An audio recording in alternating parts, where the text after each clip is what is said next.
Hello, in front of me I've got PS5 Pro. In this video I'll show you how to manage family functions.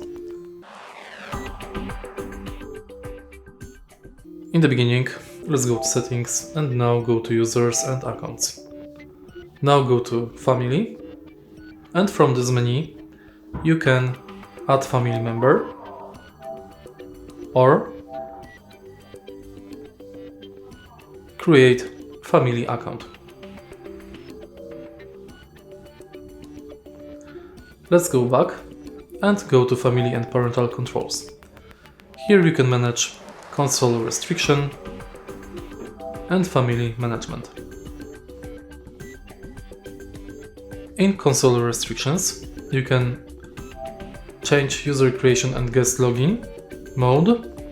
You can set up parental controls for new users, enable or disable temporarily disable PS5 console restriction, and change console restriction passcode. If you find this video helpful, please leave like, comment and subscribe.